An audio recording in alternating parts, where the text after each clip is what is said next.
but kuna Jairus ari kuti handei. So ndiri kuona sekunge Jesu, he will dance according to the level of your knowledge. Level of knowledge iri mauri ndo level yekuoperata kwaMwari pauri. I will repeat. Level of knowledge concerning God iri mauri ndo level yekuoperata kwaMwari pauri. Religion yakatendera vanhu kuziva zvinoitwa naMwari, haina kutendera vanhu kuziva Mwari wacho. Okay, so vachifamba kuenda kumba, Jairus aina Jesu, pakauya report yekuti mwana afa. Awana murume anonzi resurrection and life, but pane report yekuti kune zvafa iwe wakawana upenyu. Murume waari kufamba naye anonzi upenyu, life, resurrection, kumuka. But achifamba na kumuka na upenyu, kunouya message yekuti zvako hazvisisiri zvipenyu. I don't know whom I'm preaching to.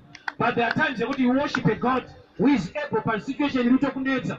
But today unenya iri kukunetsa, but Mwari achigona. Zvokuti wakaipa anogona kukunyepera kuti ndofunga Mwari waunonamata hasiri. Mwari waunonamata ndiye, but zvaunoziva maari ndozvisiri. Jairus, Jesu wawawana ndiye anoti akataura shoko murambi anopora. Chaita kuti asataure shoko, wada hako kumbofamba naye asati ataura. Kwete kuti hagone kutaura, he will dance according to the level of knowledge that you have.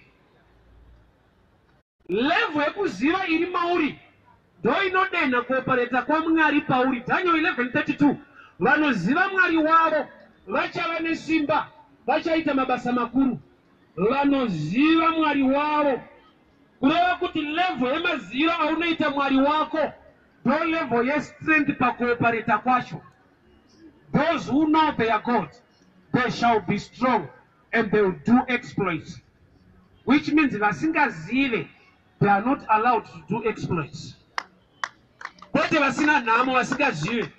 Nokuti rati vanoziva Mwari wavo, rati vasingazive Mwari wavo, havasi muklasi yekuita zvikuru.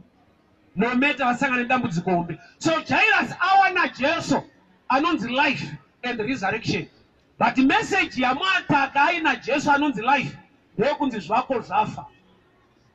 Samubvunzo wangu waiti ko zvangu zvinofa sei ndakawana Jesu wacho anova upenyu? Hazvife nekuti Jesu wandawana hana simba. Zvinofa nekuti ndiri kumushayisa simba pandamuwana. Nokuti simba rekutaura anaro, but handina kumutendera kuti taurai, ndati ngatifambei. Sina kutaura. Tine vanhu vari kufamba naMwari but vane nyaya dzavakanyarara. Saka dzinofa kwete nokuti Mwari hana simba. Hausi kupa Mwari mukana wekutaura pasituation yako. Akasangana naJesu anonzi resurrection and life, ndokubva asvikirwa nemessage yekunzi don't trouble the master anymore. Your child is dead. Sei zvichifa ndina Mwari, sei zvisiri kuita ndina Mwari anonzi anozviita. Haisi nyaya yekuti Mwari wandakawana hasiri, inyaya yekuti level yeknowledge yandinayo maari haisiriyo. So I'm denying God access to deal with my situation now. Unaziva here kuti Mwari nyaya dzako hadzigoni mangwana now, but the level of knowledge iri mauri now inoita kuti azoita time.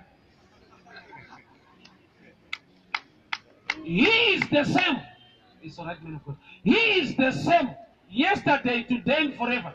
Mwari haende kujimu nokuti anonzi wamasimba ose. Haachadari mwesimba. Iye pachake ndiye wamasimba ose. He is the same yesterday, today, and forever. But muna today, ukashaiwa knowledge, anoita sekunga achaita power tomorrow. Tine zvatinoti Mwari achaita kutaura kwevanhu. But unoziva here kuti palanguage yaMwari hakuna zvaachaita asi kuti ane zvaakatoita zvausati wane depth of understanding yekuti akatoita. Munhu ndiye anopupura achiti ndaporeswa. Shocking news, Mwari haaporesi, akaporesa. Rangu Bible rinoti nemavanga ake takaporeswa. Kureva kuti nyaya healing ipast tense mulanguage yaMwari. But kumunhu inogona kuva a future tense kuti ndichaporeswa ndikatenda.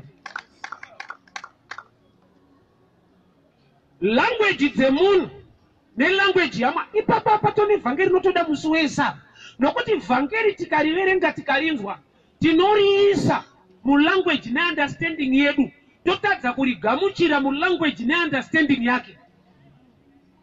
So that's what is, I'll repeat again. Kuita kwa Mwari nekuti iri Bible rakatranslate. I'm not against translators, they were inspired by the Spirit of God. But the danger is zvinhu zvemweya. Shoko randiri kutoparidzai riri kupirwa naMwari, but rinosvikira pano ndoritsanangura sekufunga kwangu. Zvekuti inini ndikashaya relationship naMwari ndinogona kucorrupta a correct word rikasvika kwauri risiri right. That's why pavaifamba murenje vainzi misasa yenyu ngaigare yakachena. Why? Mwari paaida kuvapa chingwa mana yaiappear on the ground. So as long the ground is dirty, munocorrupta good food. Kwete nekuti Mwari akupai zvine tsvina, but mune uchina wekuti zvamafiwa zvinokurwarisa izvo zvakanaka. So main munhu iground nekuti munhu akasikwa neguruva refu. Saka munhu akasazvimudziyo umwe neumwe ukazvinatsa. That's the book of Timothy. Mudziyo umwe neumwe ukazvinatsa uchashandiswa mabasa makuru. Kunoti mudziyo umwe neumwe ukasazvinatsa unoita mabasa asiriwo. Iwo wakapiwa assignment chaiyo. Asatowanzwa mafundiswa anokutuka vanhu chete. Hazvina kuti havasi vanhu vaMwari. Ground harisi right. Sometimes ane bitterness nevamwe. Sometimes ane jealousy. Do you know kuti tinotofanirwa kugara tichinamata isu nyange tichiparidza? We must seek God. Why? Common sense dziri mandiri. I am a spirit being, but also housed in flesh. Ndine zvinondi challenge, ane zvinondi netsa, ane zvinondi gumbura. Even ndiri pastor so, ndine zvinondi bore. Atisingirozica, let me help you a little bit. You told him, don't the man of God and it's God of men. So I told him, madam, don't go to men full time.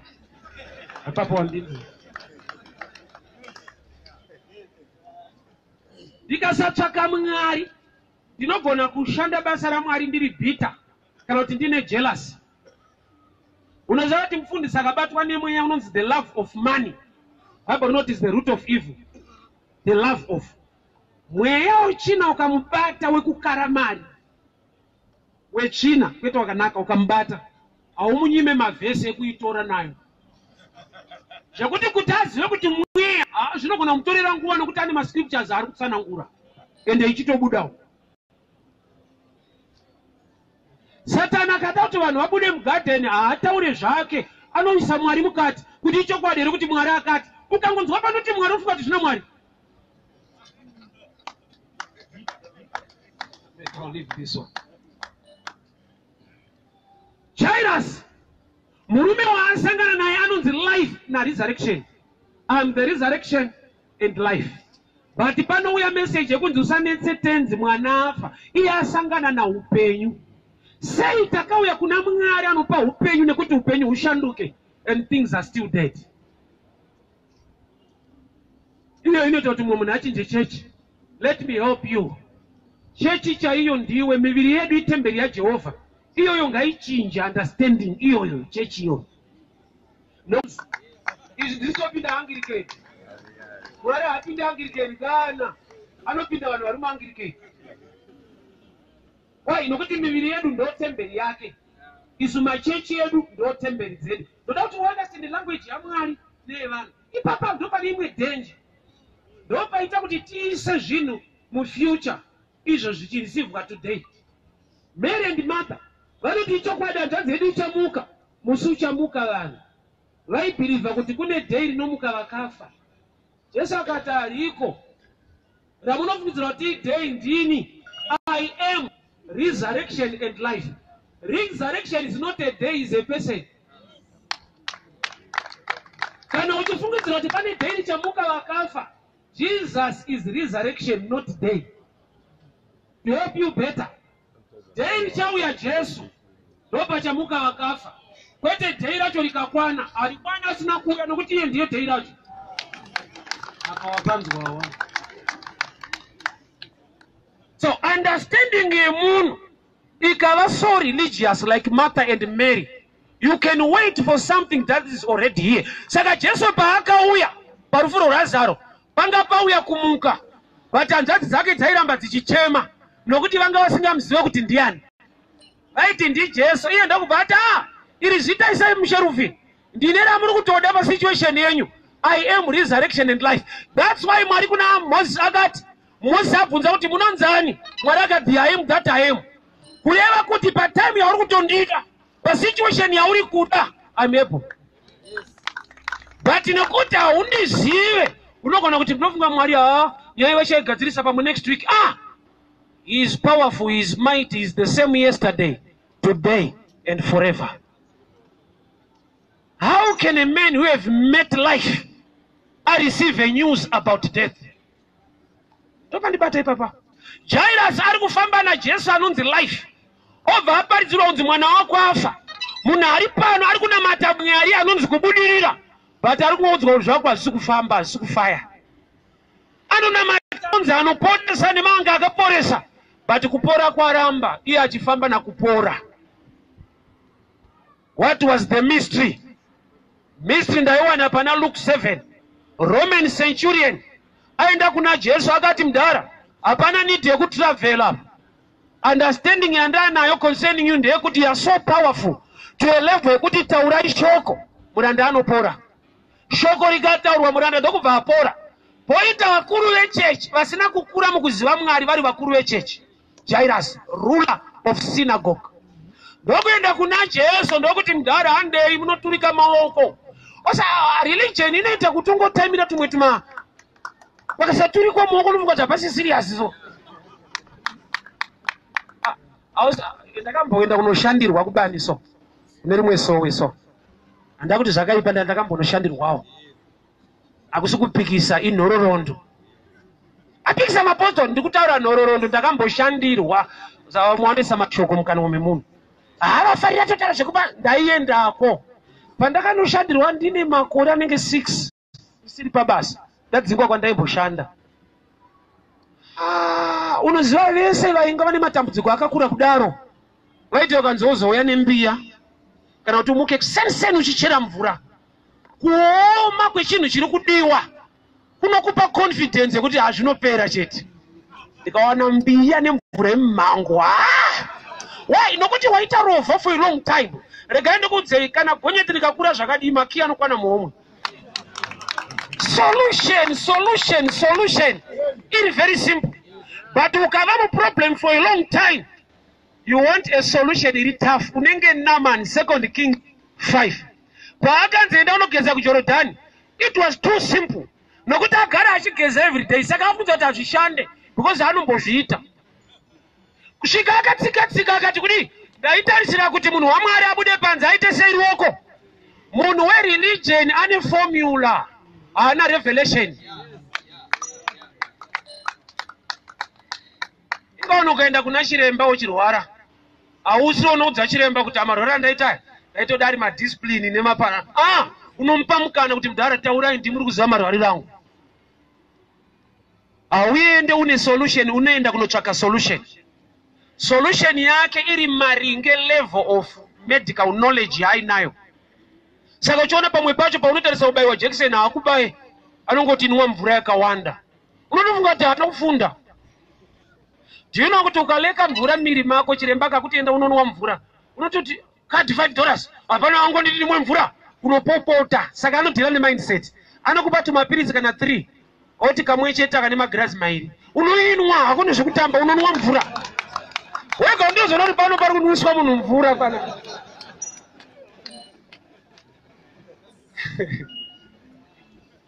Kanga kuti enda unonwa wega saka kadi atindire consultation $15. Otaura zvemvura. Aiwa asi serious chatoenda ku private. Saka kuti munwisa mvura munhu. Kapirizi 1-2 magirazi. Arinodoka so ningodai. Ari kudhila nemindset. Chirwere hachisi powerful but mindset yako yachipa power. Saka Naaman anoti dai abuda panze muprofita atambanudza ruoko. At least kwete zvekuti anobvira aita 1-on-1 nene. Ongoti ndiende kumva. Kune vanhu vokuti akasaona munhu waMwari hanzwe mushe. Even akatoudzwa zvokwadi yaMwari. Saka uchiona kuna vanhu vanorobva kuchechi kana kusina mufundisi. Kwete kuti kana kusina Mwari, even Mwari ariko. Panofundisa akanzi hako aende. Anotoda Mwari namufundisi wacho. Package ikwani set. Fork and knife. Seti kwani. So this man, I want a solution, I want a life, I want a resurrection. Don't message don't trouble the master anymore. Your child is dead. Beware of people. Vanouya nedzidziso. Iwo na Jesu mudzidzisi. Jesu is a teacher and rabbi. Pakubva munhu kumba chitusanetsisha. Mwana wako afa. Hazvina basa kuti kuchechi wakauya. Papulpit ndo paunoparidzirwa. Mukati murinorohwa futi. And rimwe racho rinenge rakarongeka so. Just inenge respect. Usanetsa ishe. Mwana afa. Wari kunzanetsa ishe. Anomutsa vakafa.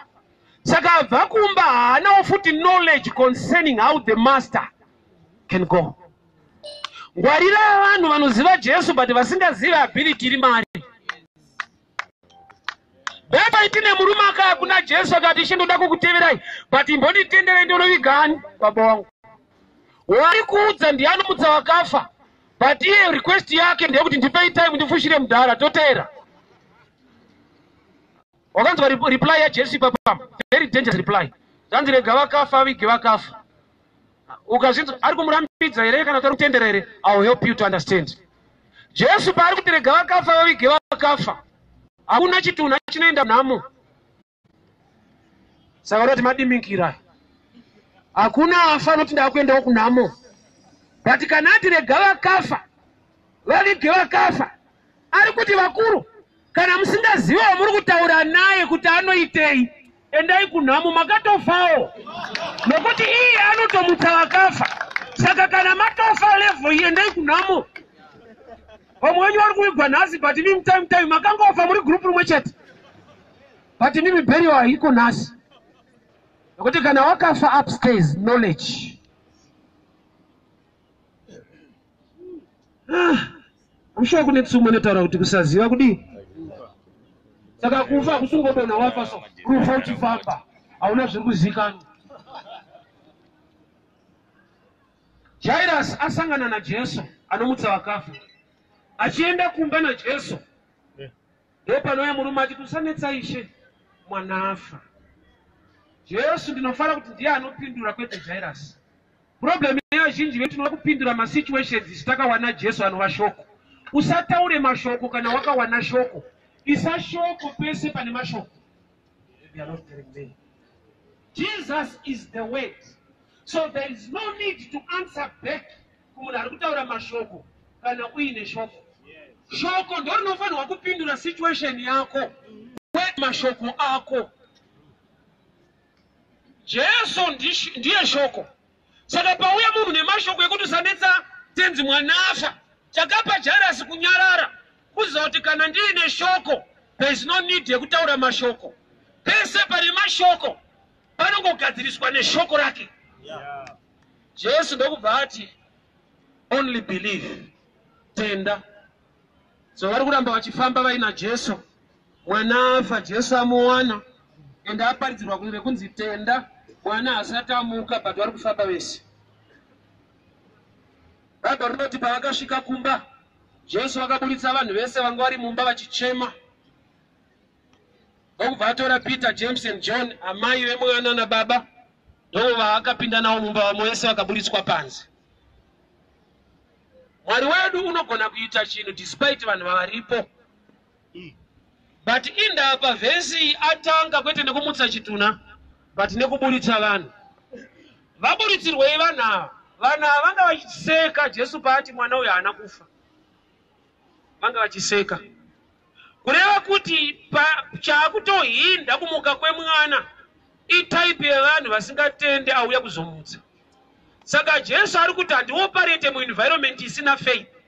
Wese ari kuseka panze. Isaini yekuti hautende. Nokuti without faith you can't please God. Which means environment yaunoswera ikaleka faith inopedza Mwari power.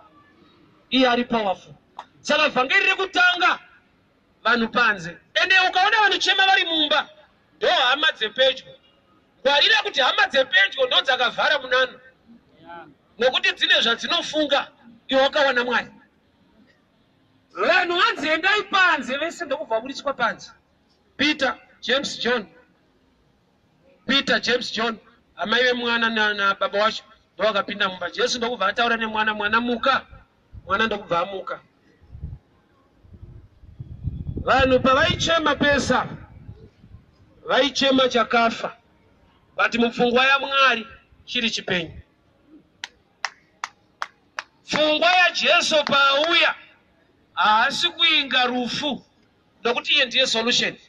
But tine vanhu vekuti in the presence of Jesus they can even continue to cry. Jesu ndokubva ati kumwana, muka, mwana ndokubva amuka. Ndo zviri kudiwa kazvinovabereki. Yes. Chinzwa zvinodiwa naJesu kana mwana amuka. An instruction after the miracle is one of the things tinodzidziswa church. Nokuti there are times you need to be taught how to keep your miracle. Instruction inoti kudii? Bikirai mwana adye.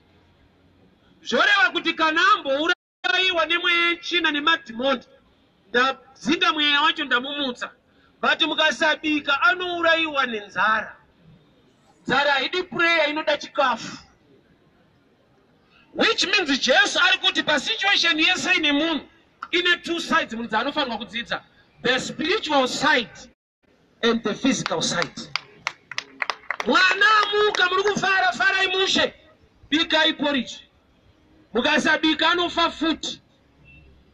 Kureva kuti nyama yako ine zvinhu zvainofanirwa kudzidza, kuziva nekuita, despite kuti you are too spiritual. Jesu amutsa mwana, anoisa instruction ine chekuita neflesh nenyama. Bikai adye. Kurati mukasabika ari kufa futi manje manje. So chinosustena munana wemwana amuka, instruction yapiwa vabereki vakaiobheya. Vakasaiobheya ari kutofa futi. Saka uchiona kuti pane pawakanamatirwa zvikaita. For instance, apa hazvichaita. Obva ndofunga mufundisi wacho hana power. Power riripo nokuti zvakatomboita ka. Chazoita kuti zvife, kune the power you need to know. You need to know what to do to keep your miracle.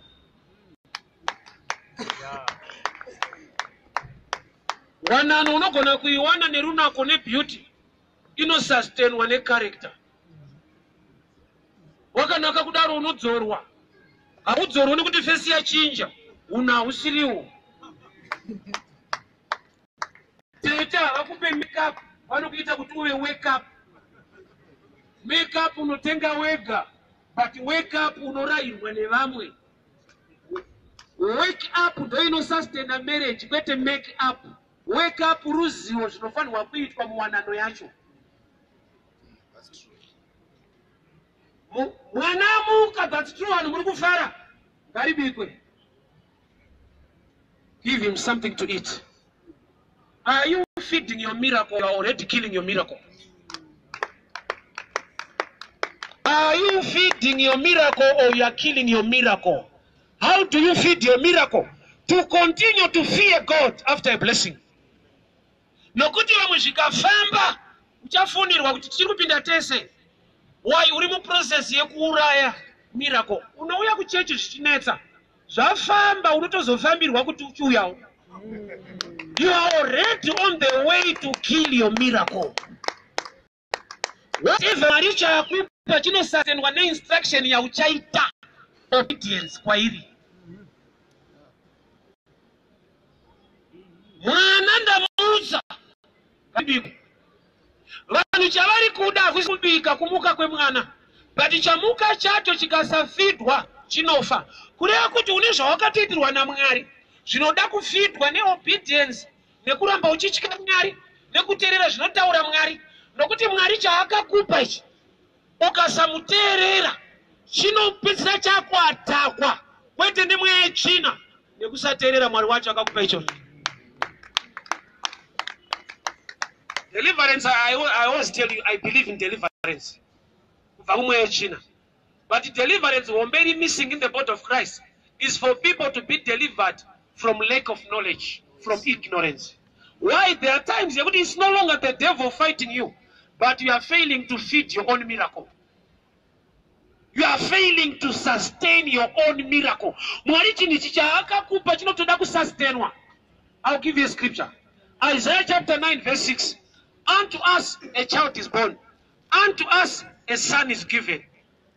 Mwari ndiye akatipa Jesu. Process. Maria ndokuba ava a channel yakuti tiwane. Saka Mwari pa akatipa Jesu. Akatipa son. Chakaberekwa chi? A child. Kuti a child is a process. Inoda kufitwa kuti develop to become a son. Mwari akatipa Jesu anenda pamchinjikwa. Ana kutipa Jesu ari already ready for the cross. Akatipa Jesu anoda kufitwa. Manapukeni mapampers sadza. Kutizwa naye kubva kuna Herode achikura. Kusvika akura. Oenda pamchinjikwa ofira vanhu. Zvoreva kuti vanhu vakasustain salvation yavo by taking care of Jesus. Jesu akashaiwa chikafu mumba maJozi hatifire pamuchinjikwa anofanira kushaya porridge kumba. Salvation haiuye naJesu haafaniri kushaya chikafu. Inouya naJesu amake a choice akura kunofira vanhu pamuchinjikwa. So kana Mwari vakatipa Jesu the son, munhu akaplay a role to sustain the child with food and taking care for him to become a son. Mubvunzo over what? Why are you failing to feed your miracle? Mwana anamatirwa amuka. Instruction. Mubikire yadye. Kureva kuti tine zvatinofanirwa kuziva uye nekuita kuti tigone kusustain zvatakaitirwa. Pamwe pacho tichifungidzwa kuti mwechina yakuti ropa. It's us who are failing to feed the miracle. Pane zvinoda kuitwa zvausiri kuita. Nyangwe Mwari ane zvaakakuitira. Akakupa wanano imba yacho wamo. But rafi inofanirwa kubva pamuromo pako. Make a choice yekuva nerespect in your marriage. Akakupa wanano iyi ndiMwari. Achachengeta wanano iyi ndiwe. Basati vatombouya Satani iwo pachako pane nyaya to feed your own miracle. Akakupa basa iri ndiMwari. Achamuka na 8 ndiwe. Ukamuka na 9 rinopera raMwari wacho iro. So godly given, this job godly given, and then I tell you, remember to Mwari wacho asisi. You are failing to feed your own miracle. The physical part is useful. Zvarokuti kana takaripiwa naMwari so hakuna anoritora. Ariko iwewe. Kasaterera Mwari wacho rinotorwa. Kwete nekuti Mwari hana power. Ndiwo wariregera. Nekuti power karipiwa rakaiswa muruoko rwako. Why are you failing to feed your own miracle? Chawakawa kuchetu zvikambofamba. Apa tadzokera kumashure. Wakutokuti ndomunga vanhu vaivatanga futi. Ndiwo watanga futi. Vanhu vaivakatirwa nawo mweya yacho ikadzingwa. Apa chaakuitika, you are failing to feed the baby. Jesu waamutsa. Unto us a son is given. Unto us a child is born. Jesu ndiye son ari given. Ndiye futi a child was born by Mary. Saka kumba kwa Mary na Joseph kwaisustainwa, kwaichengetwa chatakapiwa kuti chikure. Saka pane zvimwe zvokuti Mwari vakada kukupa vakupe zvakura. Vanokupa kuti uzvikuti. Jesu anambuya murume mukuru kuti dzipa nyika. Oti ndauya kana nguva yakwana momirovera. Kakavakari kachechi. Anofidwa kachichengetwa. Why? Pane chimwe chaunodai Mwari andipa wakachitiwa kugara. Wakaramba kuchichengetwa. Tikashaya munhu anochengeta Jesu haakure anofa. Tikashaya vanosustain mukomana aberekwa a child. Haadevelope kusvika panova a son to go to the cross. Zvimwe zvawakanamadza kuti dai Mwari andipa, dai Mwari andipa, wakapiwa kudhara. Problem hauna kupiwa chiri chinhu chacho. Wakapiwa iri mbeu yacho inoda kudyarwa nekudiridzwa newe.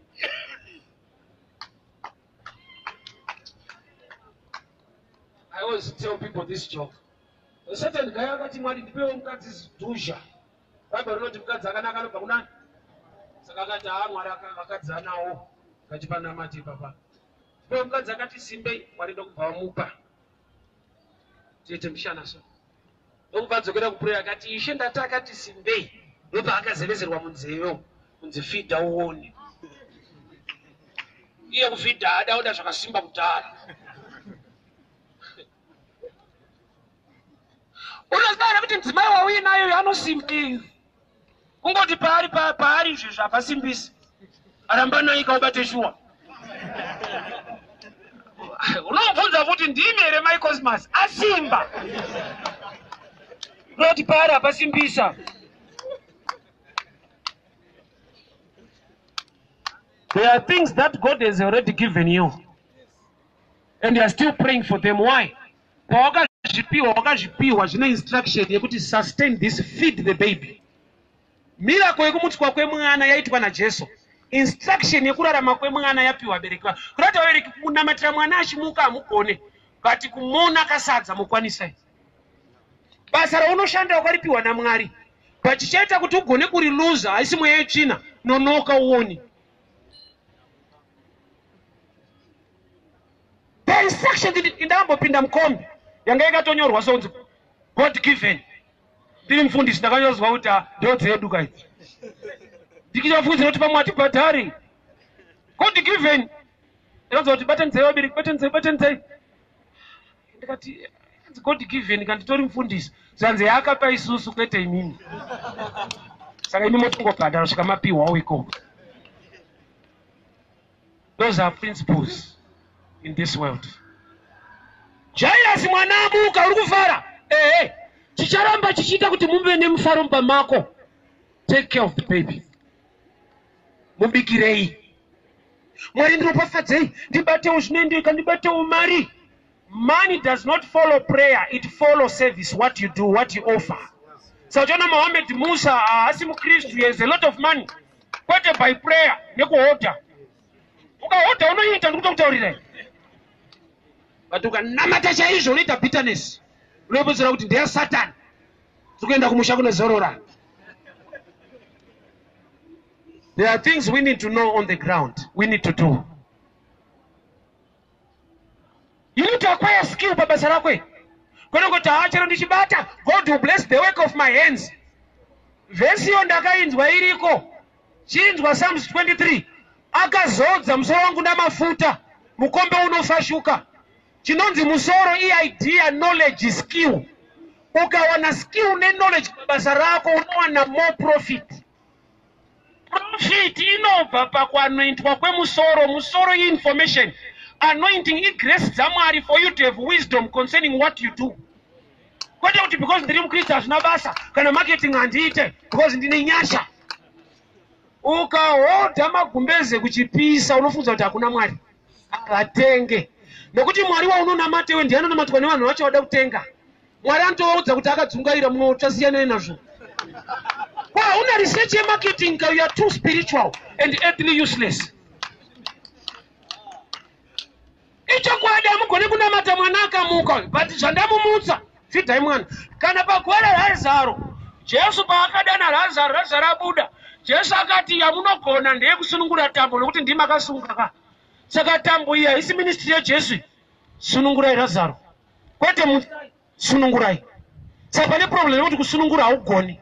But akamuka. Anouraiwa netambo idzodzo.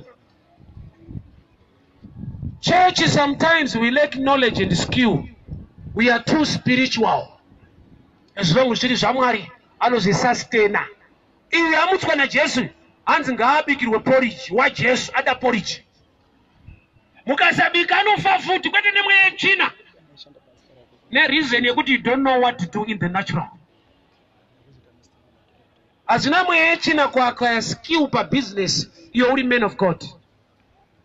Hazvina mweya yetsvina kudzidza unyangwe nemarketing business wakaripiwa naMwari. Ndakazvipiwa naMwari. Kana murume ndakamupiwa naMwari hakuna kwaanoenda. Gezai amai. Mudhara anoenda. Ndikutokususpectai. Mudhara anoenda uyu. Kunzao type iri kugeza rafu. Gezai. Makamupiwa naMwari, munhu ngaaite zvakanaka.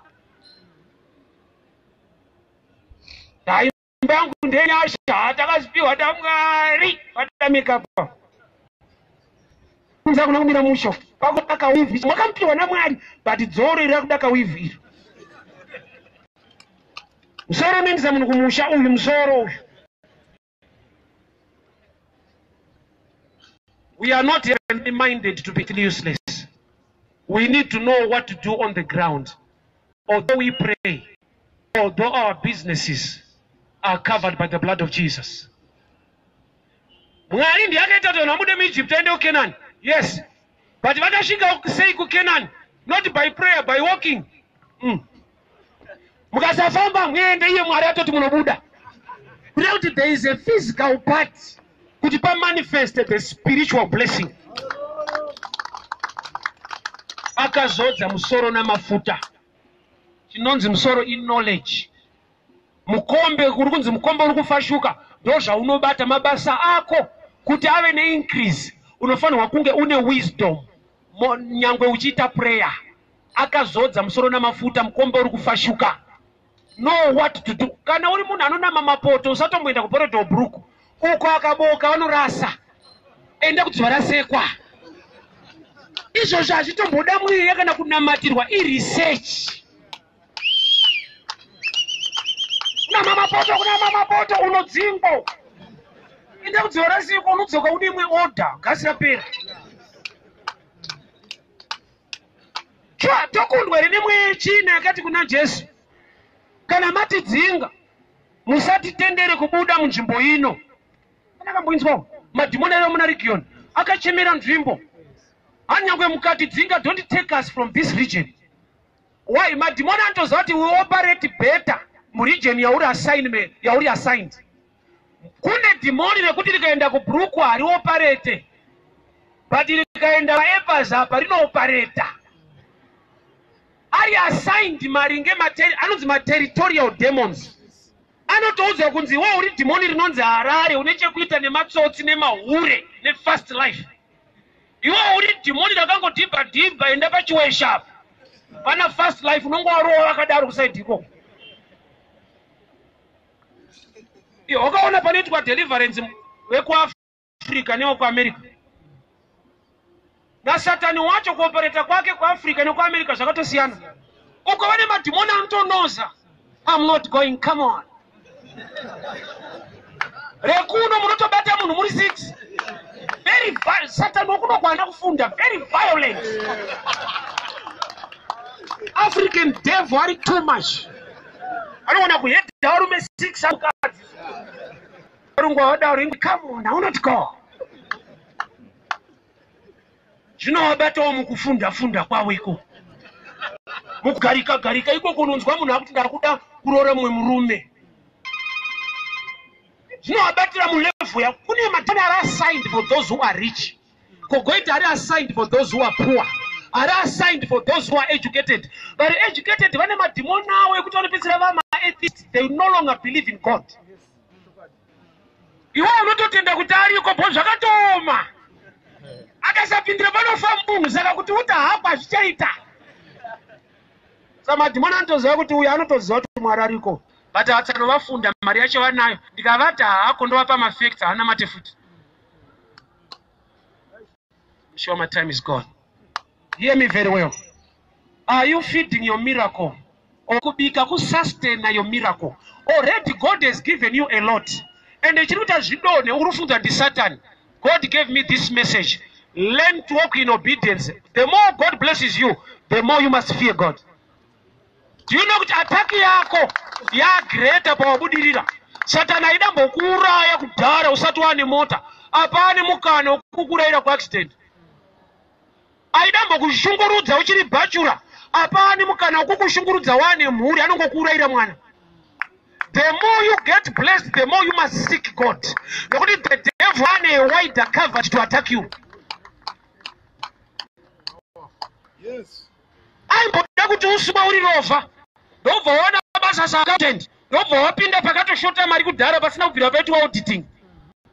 Unokurovera ikoko. Wataona basa, wataona a way yekuti agone kuataka more. So the more God blesses you, the more you must continue to fear God. By fearing God, you are sustaining your miracle and your blessing. Can we raise our hands? Father, we thank you for your word. Thank you for speaking to us. Teach us how to sustain our miracles, our blessings, our marriages. In the mighty name of Jesus Christ of Nazareth, I pray. Amen, amen. God bless you, bro. We meet again tomorrow, same time.